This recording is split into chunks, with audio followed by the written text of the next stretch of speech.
కొణిదెల పవన్ కళ్యాణ్ అమ్మ కడుపున ఆఖరివాడిగా పుట్టిన అందరికీ మంచి చేయాలి, మేలు జరగాలి అనే విషయంలో ముందువాడుగా ఉంటాడు.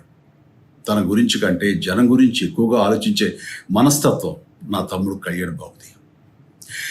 ఎవరైనా అధికారంలోకి వచ్చాక ప్రజలకు ఏదైనా చేయాలనుకుంటారు. కానీ కళ్యాణ్ తన సొంత సంపాదనని కౌలు రైతులు కన్నీళ్లు తుడిచేందుకు ఖర్చు పెట్టడం, సరిహద్దు దగ్గర ప్రాణాలొడ్డి పోరాడే జవాన్ కోసం పెద్ద మొత్తం అందివ్వటం, అలాగే మత్స్యకారులు ఇంకా ఎందరికో తాను చేసిన సహాయం చూస్తుంటే ఇలాంటి నాయకుడు కదా జనానికి కావాల్సింది అనిపిస్తుంది.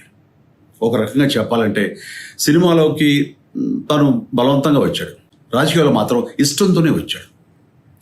ఏ తల్లికైనా తన కొడుకు కష్టపడుతుంటే గుండె తరుక్కుపోతుంది. అలాగే ఏ అన్నకైనా తన తమ్ముడు అనవసరంగా మాటలు పడుతుంటే బాధేస్తుంది. అలా బాధపడుతున్న నా తల్లికి ఈ అన్నయ్యగా ఒక మాట చెప్పాను. నీ కొడుకు ఎంతోమంది తల్లుల కోసం, వాళ్ళ బిడ్డల భవిష్యత్తు కోసం చేసే యుద్ధం అమ్మా ఇది. మన బాధ కంటే అది ఎంతో గొప్పది అన్నాను. అన్యాయాన్ని ఎదిరించకుండా మౌనంగా ఉండే మంచివాళ్ళ వల్లనే ప్రజాస్వామ్యం మరింత నష్టం అని నమ్మి జనం కోసం జన సైనికుడయ్యాడు.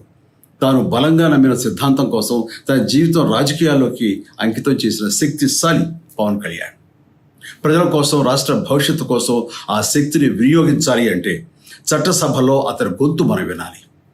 జనమే జయమును నమ్మే జనసేనాని ఏమి చేయగలడో చూడాలంటే మీరు పిఠాపురం ప్రజలు కళ్యాణ్ని గెలిపించాలి.